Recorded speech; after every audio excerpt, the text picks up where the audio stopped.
All right, and why don't we go ahead and kick off? And Valerie, if you want to unmute and give us a quick introduction. I know you and I have known each other for a little while and talked several times, but I think this might be our first session together, which I'm excited about. But let everybody else know who you are, where you're coming from, and what your expertise is. Hi everyone, bonjour. So thank you so much for having me today.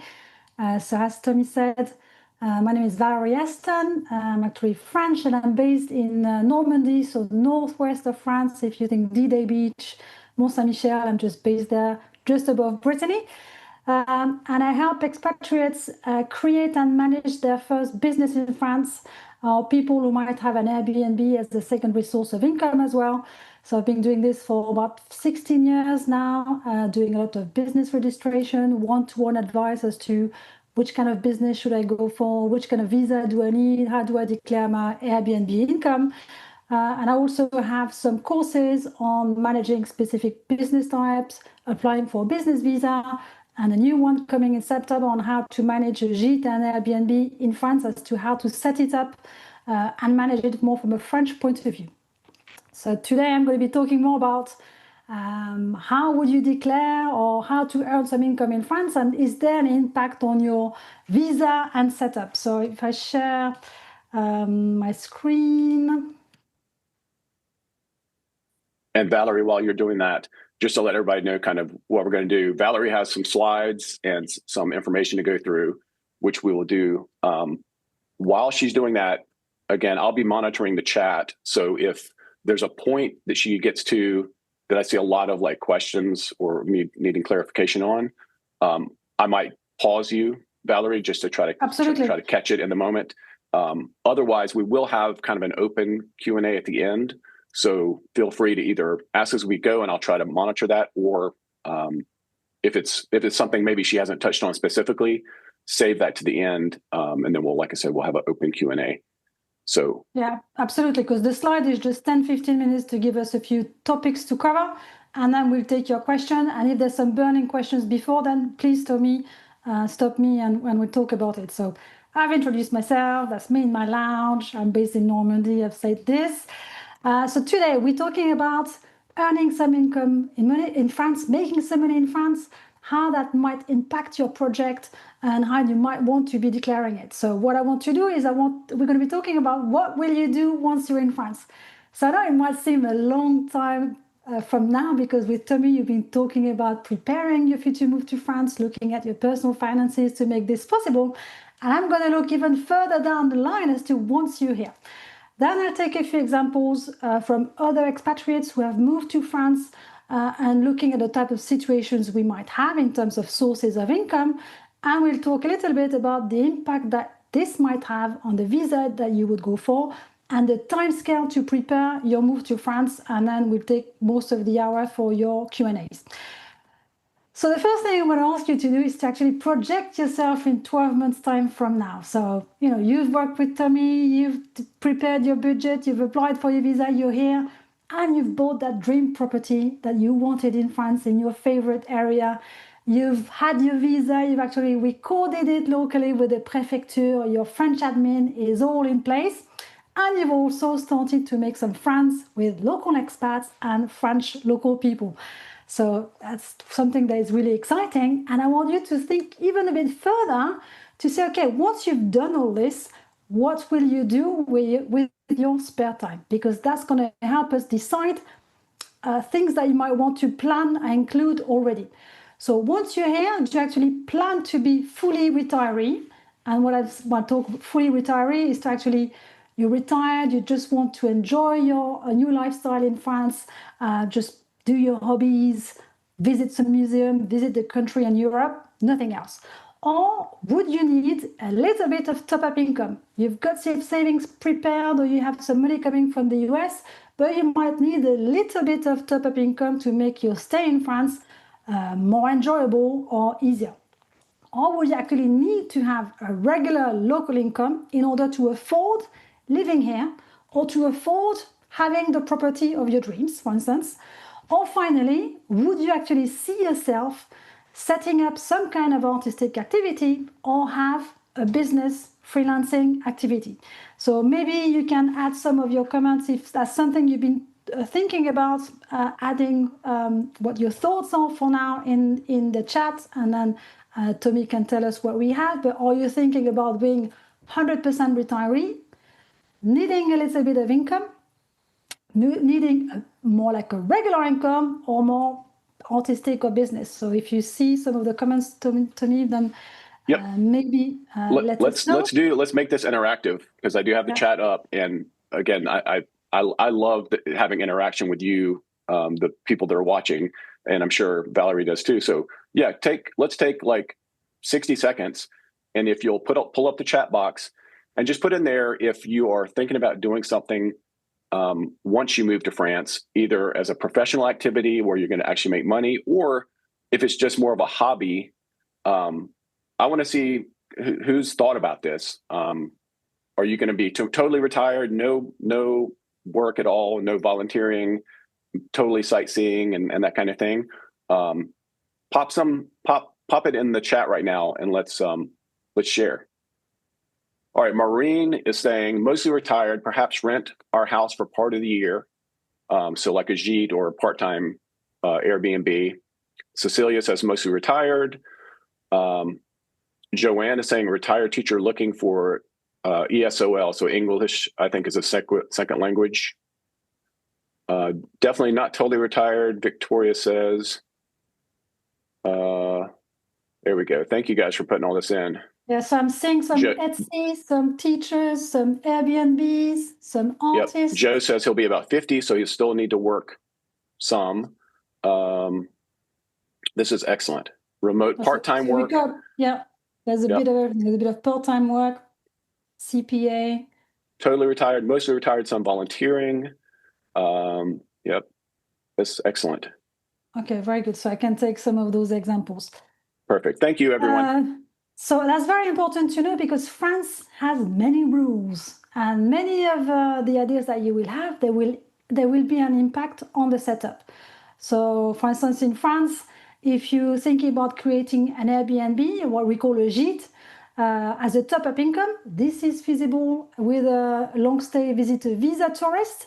But you will need to check with the mairie that mairie is like the local town hall. You need to check with the local mairie that you're allowed to rent your property to for holiday rentals, and you could set up as a non-professional activity. So if it's more like you're buying a large property, or down the property you're buying, maybe it's a farm, maybe it's a manor, you have one or two premises that could be Airbnbs, as a top-up income, that's feasible, provided the mairie is okay with it. So the key thing here to think about is, when you will start looking for properties, make sure that you ask your estate agent if holiday rentals are allowed in the village, because you will need the authorization from the mayor. So for instance, we know that in Nice, La Rochelle, Paris, these things are very hard to get, while when we go further in the countryside, that's not so much of an issue. So you might think, okay, Nice, not possible, but if I go 5 or 10 miles outside of Nice in the countryside, the mairie is more likely to be okay with it, but it's one thing to think about. So if it's top-up income, that could be part of your project to still remain as a visitor, but have a little bit of local income declared for rental. If you're thinking more of creating what I call the gîte, so the gîte in France is the word for Airbnb, holiday rental, and a gîte retreat is when you have people coming and stay with you, but you're also going to have a theme with your stay. So for instance, you might be providing yoga classes, French classes, English teachers, art retreats, art workshops, all of those. It's like a package. So this becomes more of a business, not more, but it becomes a business, and that means having a business visa and having a French business set up, a legal entity registered here. So as soon as you start providing extra services with your Airbnb, so you're doing breakfast, you're doing dinner, you have some workshop, you're selling some items, this becomes a business, even if you think, well, actually, to me, I'm still seeing this as seasonal, I'm going to do it 6 months over a year. That is still a business. If you're thinking about working as an artist, for instance, as an artist, there's plenty of ways of doing it. You might say, okay, for now, I just want to get inspired. When I come to France, I'm going to write my first novel, which might take you a year. You can do that. If you start selling your books, that becomes an artist. If you come and you're very keen on painting and you come to improve your painting, that's a hobby. If you start selling and doing exhibitions and sales, that becomes an activity. In that case, you will need to be set up as an artist. And again, that can have an impact as if you're a recognized artist in your country because you've published some books, you've had some exhibition, you're earning a regular income. This could be a way in as a business. If it's more top up occasional, that's more of a bit, at the moment, it's a bit more of a gray area. If you're retired and you want to sell 5 paintings a year, I definitely wouldn't say go for a business visa. It'd be more like a grayish area where you declare that income into your French income tax at the end of the year. So the thing here is to say, okay, I want to brainstorm my end goal. What do I really want to do once I'm in France? Is that activity, even if it's part-time, if it's a regular income, that might need to be a business, therefore going for a business visa. And I'll mention a few of those visas that you could go for as part of your initial plan, because it's always easier to get from the US more than once you are in France. And the thing that you have to bear in mind is that the income that is earned in France will have to be declared and taxed in France. If you're keeping your property rented in the US, that's fine, that's still declared in the US. So if we take some examples, you have some people who are coming to retire in France and they need a little bit of top-up income, but it's just top-up income, it's not much. In that case, they would go for what we call a non-professional gîte. So gîte, just bear in mind, that's like an Airbnb, non-professional holiday rental.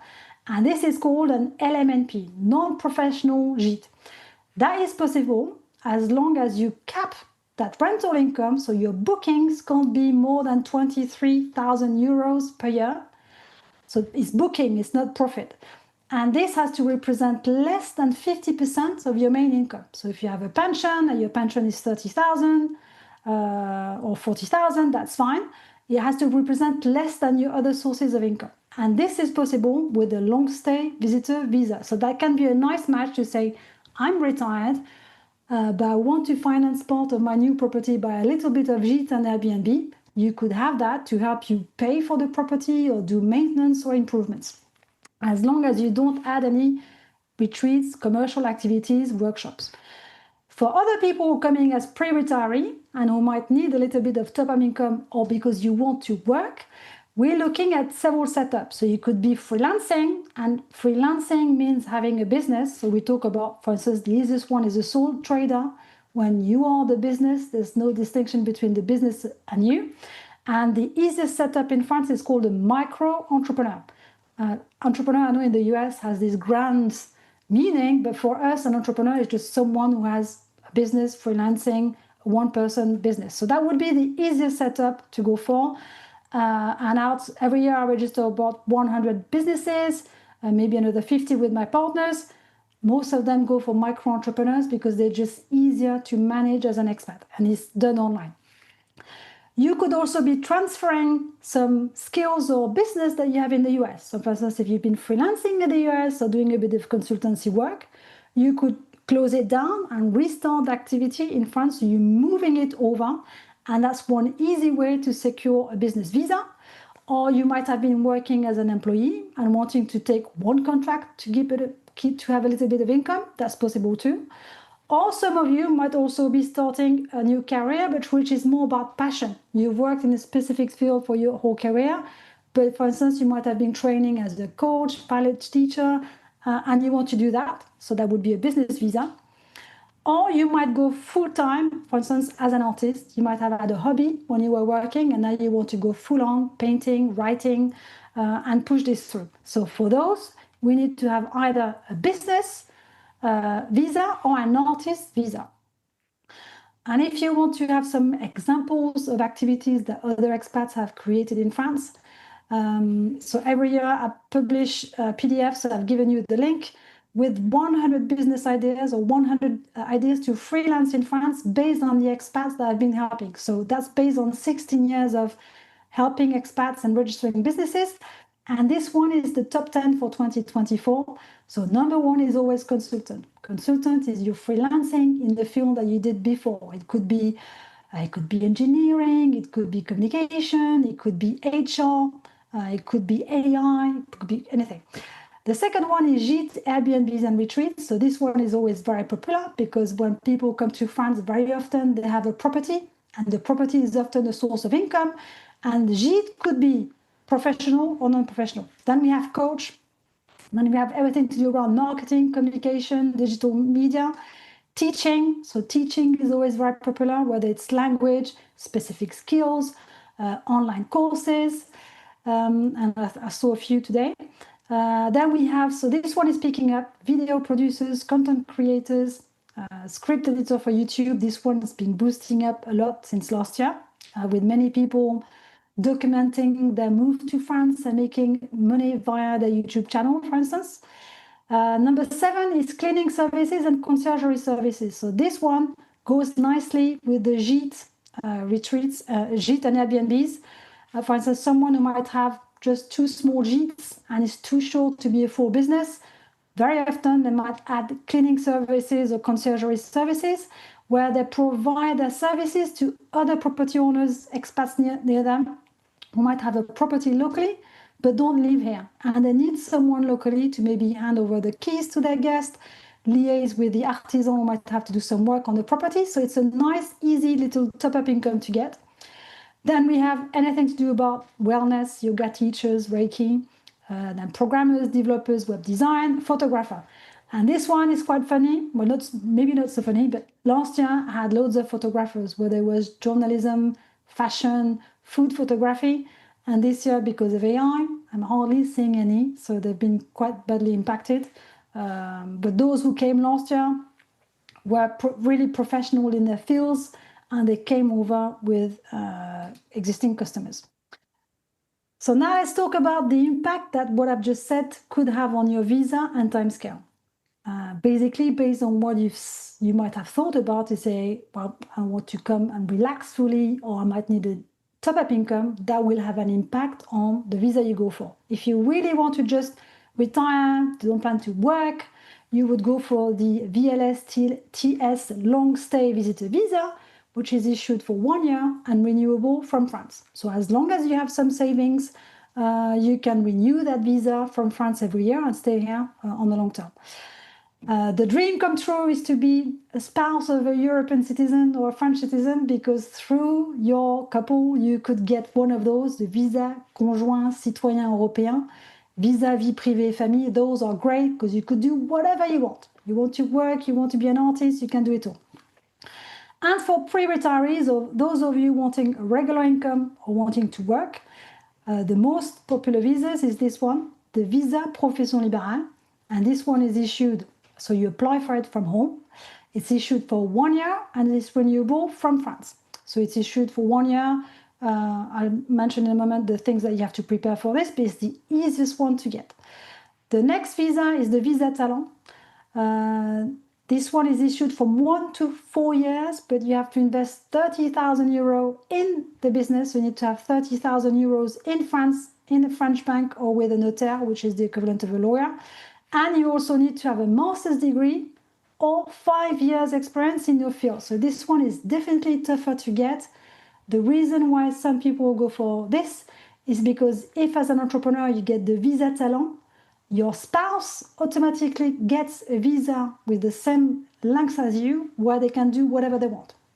Start their business, work as an employee, work as an artist, they can do whatever they want. But the pricing ticket for this one is higher because you need the master's degree or the 30K.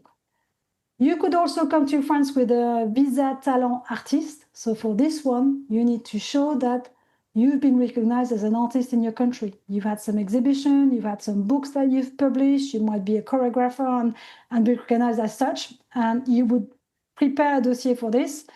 You need to show a bit of savings, and this one is also a nice one to have, but you are restricted to purely artistic activities. You can't start a business with this one. The long stay visitor visa, I would say for top-up income, is only purely for the non-professional gîtes and Airbnbs. And again, if you're the spouse of a European citizen, the spouse of a French citizen, you can do whatever you want. So you would aim to get that spouse visa. And sometimes some of you come with the other half, and through your other half, you get the vie privée famille, which also enables you to do whatever you want. So if you don't have a link to a European citizen, we're looking at those three. The one that I see the most, which is the easiest one, is the Visa Profession Libérale. In terms of planning, as a retiree, it's quite easy to come to France. I would say in 2 to 3 months' time, you could be here. The hardest part is preparing, choosing the area, preparing your finances, but the visa application itself is quite fast.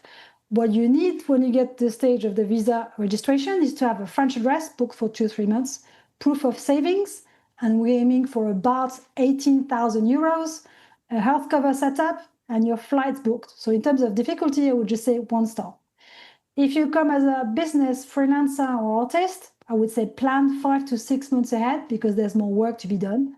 You will need a business plan, a financial plan, and you will need to get your project validated by a body called ANEF. So that's what is taking some time. You prepare your dossier, you validate it by this body, and then you apply for the visa. You will need a French address, something for 2 to 3 months, like an Airbnb. Proof of saving, we're going for the same amount. If you can have 18,000 euros, and also it could be savings or money that you're going to generate through the business. But if it's through the business, we want to show that you have signed contracts, quite likely.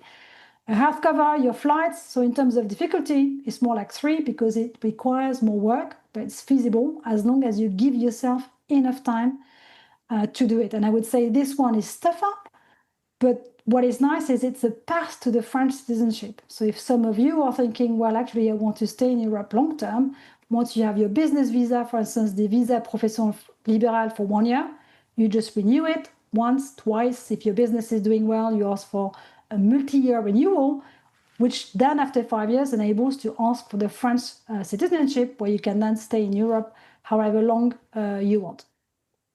So that was a bit fast, high level, but it's just to give you a brief idea of what your project might impact you. So I think maybe we can take your questions about what you've seen. I don't want to overload you with information about taxes because it's too early on, but for now the reflection is more, okay, what could I do and how would that impact me? When I saw Antonio said that you want to do some volunteering, for you there's no problem as a volunteer. It's free work, so you can, with a long stay tourist visa, you can volunteer with a non-profit association. You just Excellent. can't get paid for your work. Thank you, Valerie. All right, I have some questions, Mark. So I'm gonna go through. I did receive some, like I said, from email. So Maxine asked me earlier today. I think you have already answered this, but let's just clarify it. If you're retired or on a visitor visa and want to do part-time work as a freelancer, it sounds like you could do that possibly on just the long stay visitor visa, or is that a no? Not quite. It depends which kind of work you'll be doing, but freelancing is really a business visa. Okay, even if the work is not in France. There's a gray area where it said that if you are doing work outside of France with just the one company, which is more a work contract, that is feasible. It's just the visa people and the tax people don't have the same point of view. So the visa people say fine, and they just say, okay, apply for your long stay visitor visa, show us a copy of your work contract, and that's fine, and you file it in the US. The tax people isn't so keen. Right, and the problem is when you go to file your taxes and you show them some income that says, taxes, hey, why is this income? Yeah, you'll have to show it earned and taxed abroad. And that can work for a few years, but that doesn't lead to any kind of path towards French citizenship. Because as a tourist, as a visitor, you're not paying taxes here, so it doesn't lead to that. But this one is a bit of a gray area. I would say I would do this only if you have just the one contract, for instance, with your former employer, just one contract. If you have 2 or 3, it sounds more like freelancing. That's a business visa. Great. And following up on that, if you are going to apply for a business visa, is there a minimum income you have to show in your business plan? So they want to see that when you go for a business visa, you are earning at least the French minimum wage, which is called SMIC. It's called SMIC, and SMIC is 17 and 500,000 euros net, or gross is about 21,000 euros. So in terms of the 17 6,500 would be your net profit after taxes with your French business. And officially it can be savings and or business income. For my customers, we tend to go for savings and business income to show that whatever happens with the business, we have enough to support ourselves. But I would say, for instance, somebody teaching, I would say you would aim for a turnover of about 26,000 euros on the business plan on paper, 26 to 30,000. In practice, you might do less, but on paper, you want to show you're doing this. Excellent. Kim asked, what's the best way for an American to buy a second home in France if they're not going to be there for more than 6 months, so they're not becoming a resident? Should you do that personally or through a French company, like create a business to own the property? So you can either buy it in your own name because it's just easier to do, or you can do something which is called an SCI, and that stands for Société Civile Immobilière.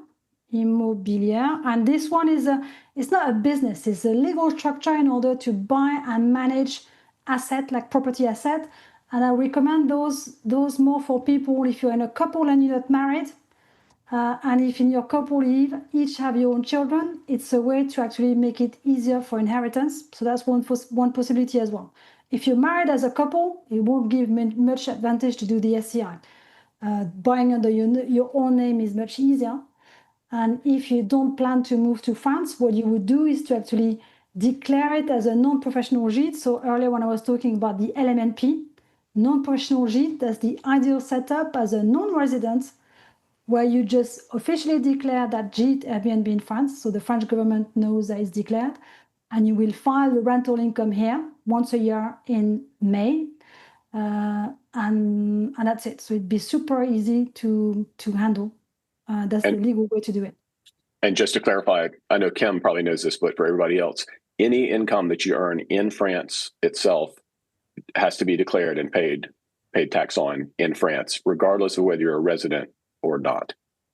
Yeah, especially rental income. You have to remember this has to be declared in France. If you don't come to live in France, you buy a house, the step is to check with the mairie, the local town hall, that you actually you're allowed to rent the property as a holiday rental. And then once they say yes, they will sign a paper and you would go and register it with a body called INPI. And that's why you would register it as a non-professional. And that says, I'm legal, I have the ID number, and I only need to declare it once a year in my French income tax. You won't get tax on any income from the US because we have a dual taxation agreement and you're not a resident. So all they will request from you is, what was the bookings that you made last year? Excellent. All right. Donna asked me, if you are an American retiree who's renting out their apartment while you're traveling outside of France for a few months of it at a time, what's the most common, I guess, setup for that to be a business or? Same thing. If it's more secondary source of income, LMNP. As soon as it's more like a permanent activity, I mean, even when you say permanent activity, there's some seasonality, but that's the main source of income, then you could declare it as a business, as a micro entrepreneur, for instance. But when it's more occasional, you don't live here, it's like secondary to your pension, LMNP is just enough. And you have a choice between two regimes, tax on sales or tax on profit. Okay.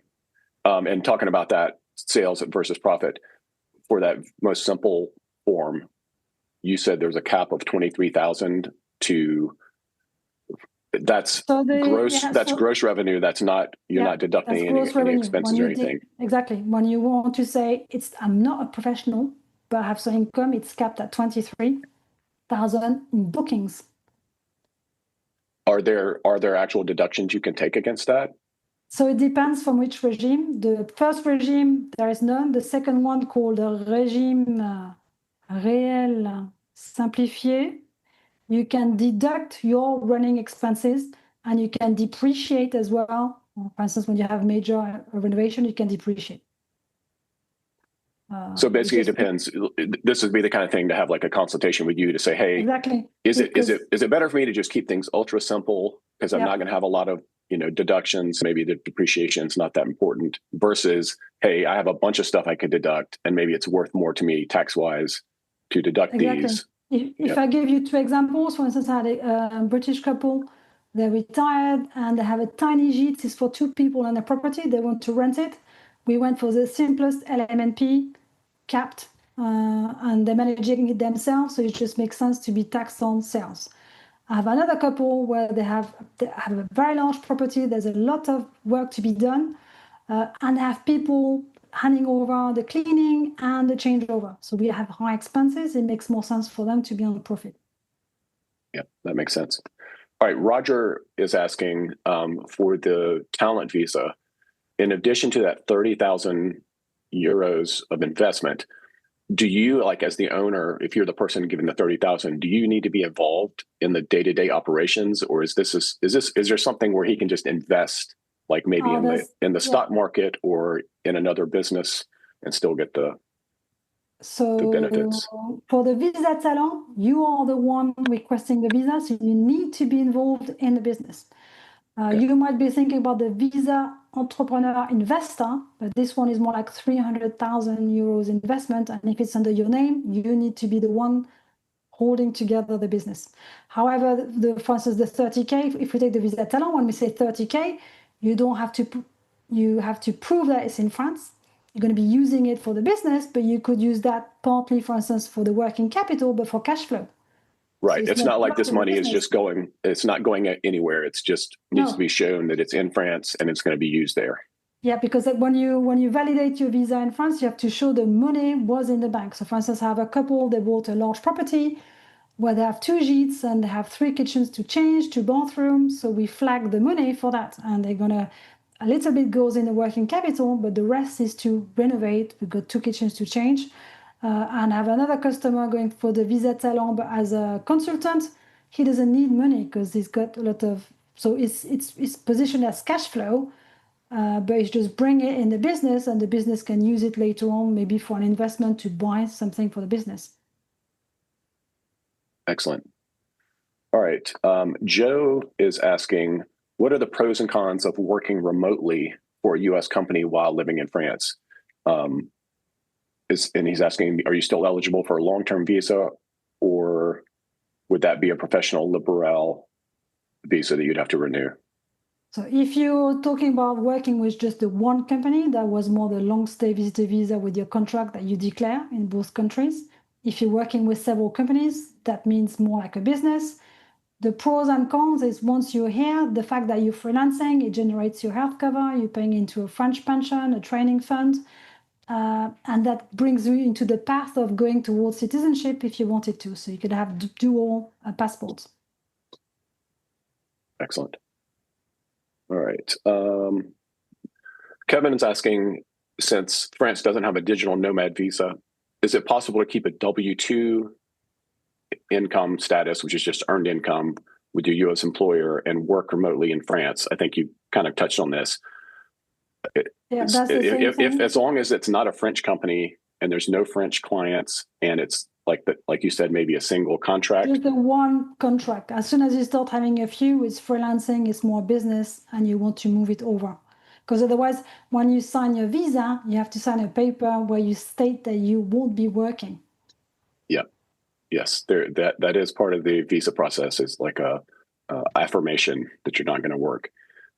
So Kevin, this is again one of those things that could be a gray area where your visa approval might be fine, but then when you go file your taxes the first year, and they see, when you supply your tax information, they see the W-2, they might be like, wait a minute, you're not supposed to be working. I'm not saying that's definitely going to happen, but it's kind of a gray area. Yeah, it seems to be acceptable when it's more like a work contract, when you call the digital nomads with someone working with one company like Meta and in Europe for a year. That seems to be acceptable by the visa people.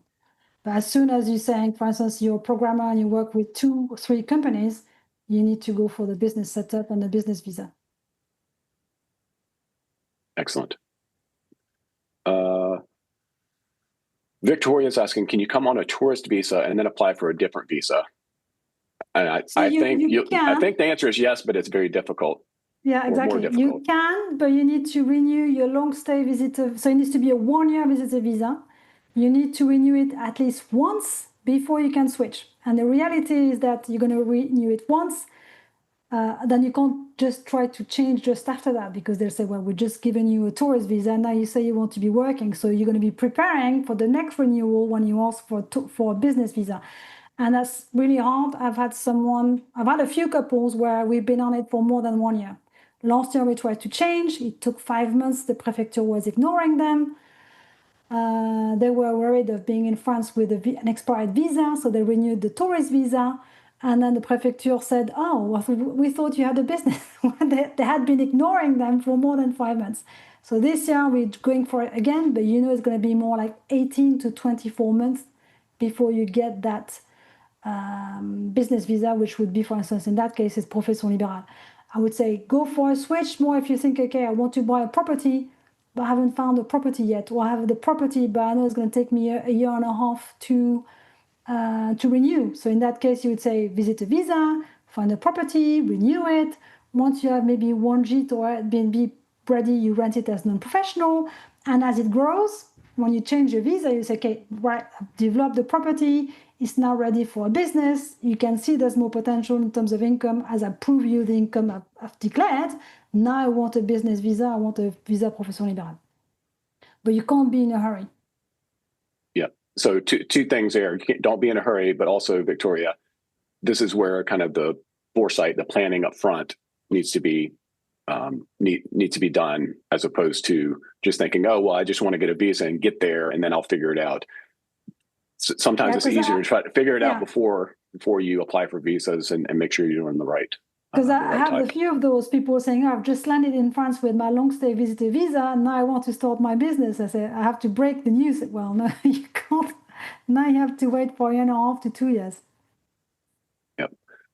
Flory is asking, is there an age limit for any of the business visas, professional liberal or? No. My eldest customer is 75. And he's been an entrepreneur in different countries, but he still wants to do something once he's here. Excellent. I'd love to hear that. Maureen is asking, if you write a book with a U.S. publisher, do you need to do anything in France, or is that something you could be on the visitor visa? Yeah, I would leave it with the US publisher for now, just easier for you. For artists, for instance, whenever you paid in royalties are also easier, because royalties can be declared directly into a French income tax, and that's much easier. Or if you already have contracts secured with publishing companies, keep declaring them in your home country, unless you have many books, but that's just, it would be more tricky to move over your existing contract. All right. Thank you, Valerie. Let's see. Kim, I think I answered that one, or about writing off renovations to get your income. That is possible, but maybe not with the most simple type of visa. Does a retirement visa where you cannot work lead to citizenship by residency? So like a VLSTS visitor visa, that can lead to citizenship. Sometimes after 5 years, I believe, if you meet some other requirements.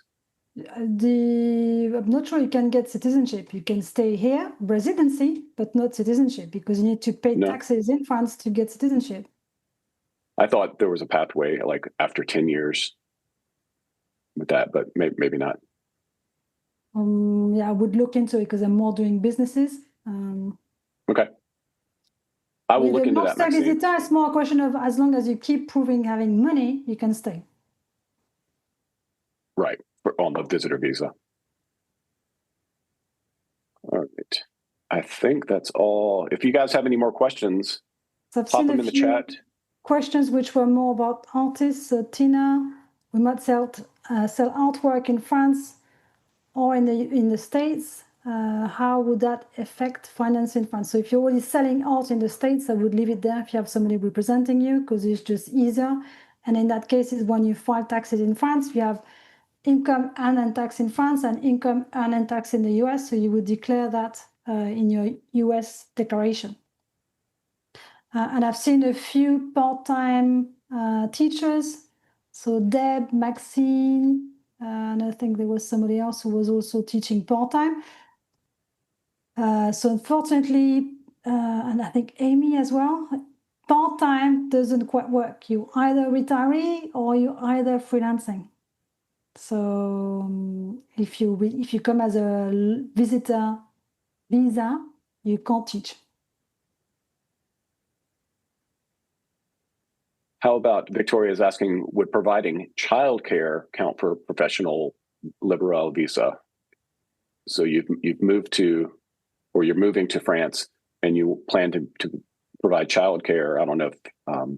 So childcare is more likely to be like a work contract, where because if it's a business, it's regulated. That would be one that would be hard to get. So if it's kids under 3 years old, is regulated.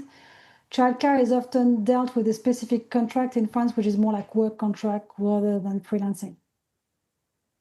Okay. All right.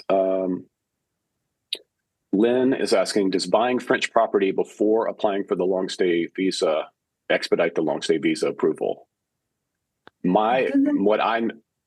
People I've talked to, it doesn't necessarily expedite, but you do have to show accommodation. I don't think owning a property will put you to the top of the visa list. It doesn't make it faster. It's more on your motivation letter. They can see that you already invested time and money in France, which means you're keener to stay here. So it doesn't, and nothing makes the process faster. It's not because you show more money that will go faster. And also, if you go for a business where it's based on a property, you need to own the property before you apply for the business visa, because they want to know you own the property. Otherwise, they could say if the sales fall through, you've got no business, therefore your visa is not workable. Yep, that makes sense. Florie's asking about being a consultant and the impact of where the clients are located. Again, I think we've touched on this. If they're all in the United States and this is through a single contract, is that? If it's one customer in the contract and it's more like a work contract, the long stay visitor visa is okay. As soon as we start having several customers and it's freelancing, it's a French business. It doesn't matter where your customers are, it's where are you working from. So for instance, for my business, I would say probably 50-50 now, or 40% is already here, 60% is outside of France. I have to declare it in France because I'm working from France. And if you look at my customers with their own micro entrepreneurs, consultants, and so on, 99% of them, their customers are outside of France, but they're working from France, hence they need to have a business in France. The rule from the tax office is, do you spend more than 183 days in France per year? Where are you working from? And where is your family interest? So if your kids go to local school, your wife is also here, they say you are French resident and you're working from home, therefore your business should be in France.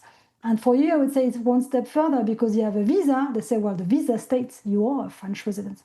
So it's more a question of which type of contract are we talking about. Excellent. Someone's asking, are withdrawals from IRAs considered pensions and therefore tax-free? And I can answer that. The answer is yes. You have to declare them on your French income tax, but they're part of the tax treaty, exempts Social Security and all retirement accounts, 401ks, IRAs, Roth IRAs. So they are tax-free in France. You still have to pay tax in the United States. Yeah, it's the double taxation agreement. What is taxed already in one country can't be taxed again in the other one. But you still have to declare it so they know your overall income, just in case you ask for benefits or from a bank loan, the bank can see your overall income and therefore more easily lend you money. All right. Maureen is asking, if my 25-year-old wanted to start a business but didn't make money in the first few years, is that allowed if they have the $30,000 in the bank? There, like, say you make a business plan and it says, I think I'm going to make X amount, this year, and then X amount the second year, but you don't actually make that. Is the tax office or visa office going to come back and say, yeah, you can't do this anymore? Is there? So when you apply for the visa, the first step is to submit your project to a body called ANEF for validation, Ministère de l'Intérieur, and they look at the viability of your project. So if they see you've got no customers whatsoever, they may not give you a go-ahead. They like to see letters of intent or letters of support to give you the validation. Even in the case of the visa talent where you invest 30,000, they still want to see letters of support, letters of intent to validate your visa. And once you're here, when you get to renew, you still want to have made some money, because if you made no money whatsoever, they might refuse to renew the visa. So it's okay to be below, provided you still have savings. You can show your savings, and your cover letter, you explain what happened. You might have been poorly, some project got delayed, but you've got these new orders coming, or you've got the potential contract coming in. That's fine, because you explain it. Someone who hasn't made enough money and doesn't have enough savings won't be renewed. That makes sense. So the idea being, they're going to check the viability. Hopefully you can provide a lot of kind of support that, yes, this is realistic. But more than anything, they want to be like, hey, you're actually trying to do this. You didn't just get the visa and now you're just kind of living. They want to see that you really intend to work, and it's not a way to get free health cover. Excellent. Victoria's asking, what's the approximate times to get the various visas? And I know you mentioned in the slides for the business stuff, probably 5 to 6 months at least to get the business plans in place and things like that. But what about when you actually go to submit your application? Do you know, is it similar? Yeah. So in terms of timescale, if I cut down the 6 months, I would say most people, it takes them 1 to 2 months to prepare the business plan, financial plan, proofs of saving, because you have to work at it. Some people are super fast. They could do it in 3 weeks, but it takes on average 1 to 2 months.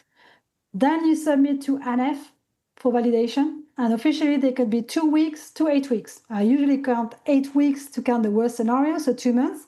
But for instance, if I look at this summer, on average, it was 2 weeks for an answer. I had a customer, it was 48 hours. We had one question after 48 hours and was done.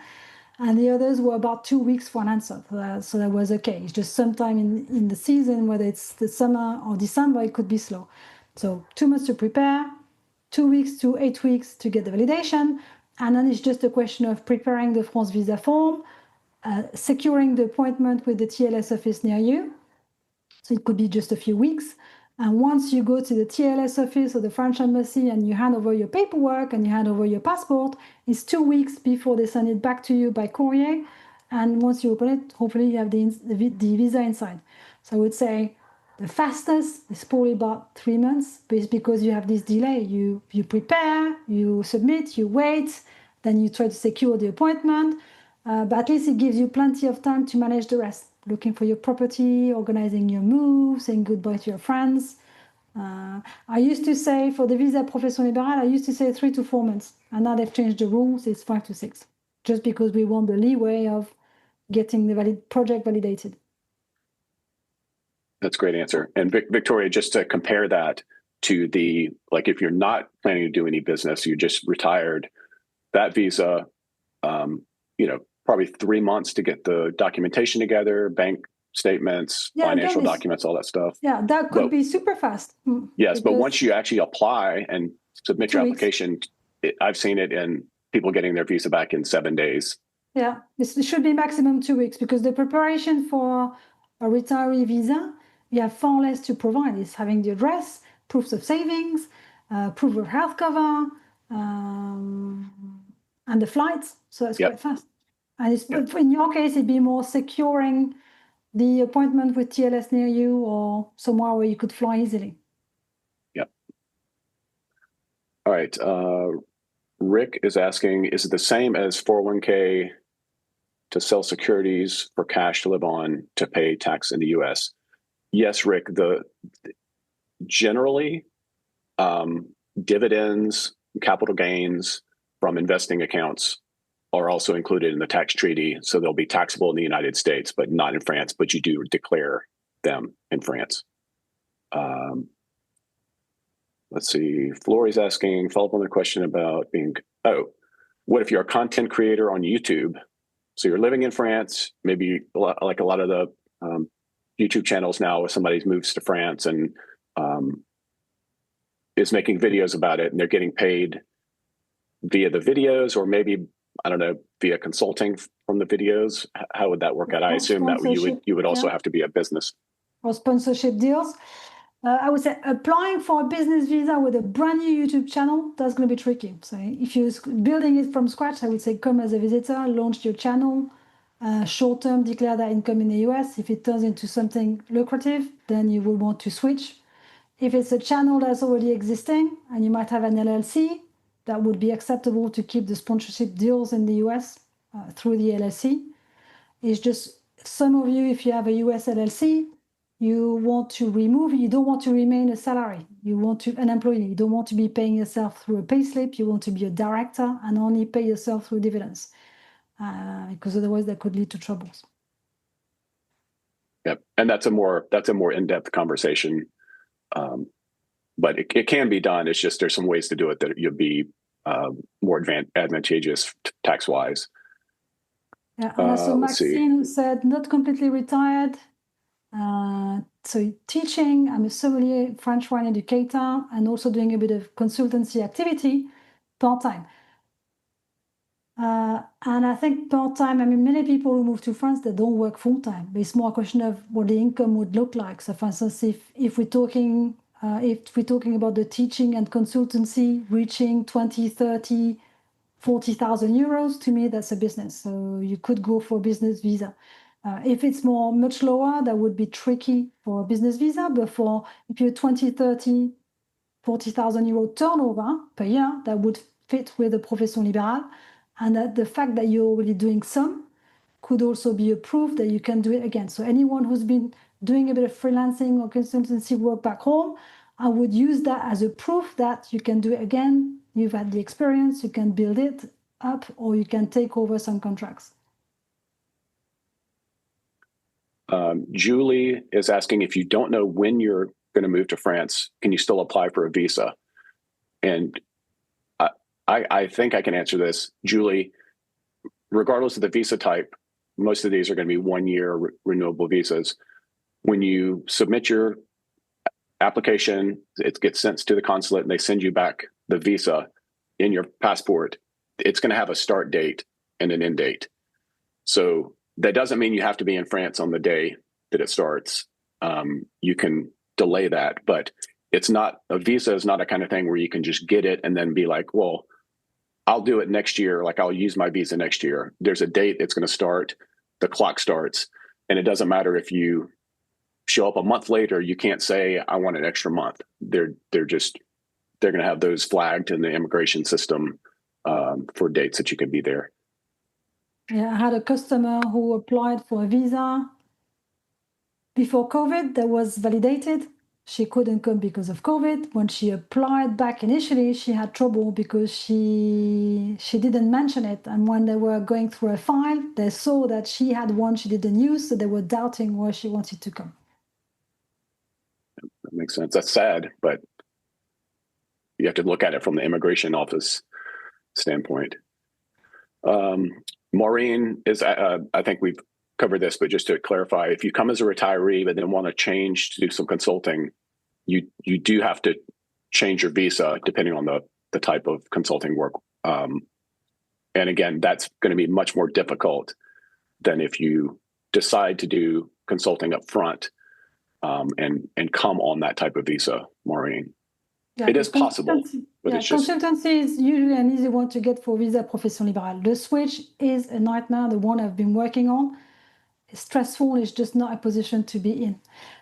So Christy, with a visa talent, is there a requirement to physically be in France for dedicated time each year? We plan to travel outside of France in addition to spending time in France. So once you've secured your visa talent and you create the business, they're not going to check how much time you're actually spending in France. As long as the business is running, you're earning enough income, they won't check how much time you spent here. The only thing I'll say about that, Christy, is, and I think with the business visas, it's this way. With the retirement visa, once you get to France, you do have to validate it. You have to go to all the visas, OFFI yeah. office and get it validated, saying like, okay, hey, I'm here, like I'm actually doing this. But once that's done, again, you're basically have committed to them that, yes, I'm a resident of France. I'm going to declare my taxes this year as a resident. But I don't know that they're going to be checking necessarily like No, the key how thing long is, you were. yeah, for all visas, you have to record it online with OFFI. And at least for business visa, they're going to ask you to come up for a meeting at some point. It could be long wait, and they warn you by email, usually quite a few weeks in advance for that meeting, so you can be there for the meeting. But it doesn't mean you've got to spend your whole time in France. You could be traveling, because especially if you have a long-term rental or a property, you've got that fixed address that proves that you are in France. As long as you keep doing the declarations, you're fine. The one exception to traveling, Christy, is if you have a French visa, you still are under the 90 days every 180 days in other EU countries. If you're a citizen, you could stay in them for however you wanted, but as a French visa holder, you can stay in France the full year. But if you go to, like, say, Germany, you can only stay there for 90 days out of every 180 days. Then you'd have to return to France for 90 days before you went out again. Let's see. Kim was asking, and this is great. He missed the intro, so he wants to know kind of what your business does and a little bit about your consulting, Valerie, which is a great segue. And I'll actually put your website address in the chat too. Yeah, so I help expatriates prepare and manage the French business. So whether it's a full-time business, freelancing, applying for a business visa, or declaring any kind of holiday rental income or artistic activities. And I do some, so about in terms of services, so it's business visa application, business registration, whether it's a business, a gîte, an artist, one-to-one consultations, which are called the power hour, where for 1 hour we just cover your particular situation, and based on your situation I give you some advice. And I also have some online courses on managing a gîte, applying for a business visa, or managing a sole trader called micro entrepreneur. And she is an excellent person to work with. I've heard a lot of great testimonials for her. Maureen is asking, do all these visas include access to the healthcare system in France? So it's different. The business, when you create a business in France, it automatically generates your health. You're entitled to the health cover because you will be paying taxes. So your French Social Security number and health cover is created from day one. For you coming as a long stay visitor, you have to wait 3 months before you can join something called Puma. So you have to prove that you've been in France for 3 months with an address, and you will ask to join the French healthcare. I think maybe, Tommy, that's one of the topics you cover sometime for retirees. Yep. And Puma is basically that covers healthcare, but they also are involved with checking to see if you have passive income that you might have to pay taxes on to access the healthcare. I know right now it's kind of I've heard people who have issues with it, but currently if you're a resident on a long stay visitor visa and you are on a pension, so Social Security, you're taking money out of a 401k, currently the tax authorities in France are exempting Americans from paying into the system, which doesn't really seem fair. But again, they're just not they're not trying to collect this money. That could change in the future. So you need to kind of figure that into your financial plan if you may have to pay into the system in the future. But yeah, after 90 days, Maureen, you can apply for healthcare. It's exactly the same system as all other residents of France. All right. Any other questions? Does the retirement visa allow you to apply for a carte vitale after 3 months? Yes, that's exactly what it is. The carte vitale is the healthcare card. You're welcome, Maureen. All right. Anybody else have any last minute questions? I see it's 1 o'clock. So we're probably going to wrap up in a moment. But I'm going to hang out for another minute if you have any last questions. Thank you, Lynn. And thank you, Valerie. I appreciate you spending this time with us. I know it's, My pleasure. is it bonsoir time in France yet? I don't know if you can hear the bells, but I live close to a church and the 7 p.m. chime has been going on. That's why I did mute my mic.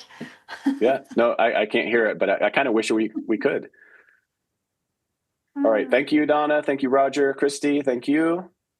Excellent. And we'll have Valerie back another time. I would love to have you back, Valerie, to talk about the area where you live and learn more about that area. I know I know a lot of Americans don't think of Normandy and Brittany and some of the northern areas for retirement. I think a lot of people are kind of fascinated with Paris and the Côte d'Azur, but I personally would love to hear what it's like and to live in that area. So I'd love to have you back. With pleasure. Excellent. All right. Thank you, everyone. And I will send out with the recording of this. I will send Valerie's information, and I think we might have a guide of the 100 businesses you could potentially start. We'll send some goodies from Valerie also. So look for that in your email in the next day or two. Yeah, I'll share my Insta link where you have a few links to some of the resources you might use from me. Excellent. All right.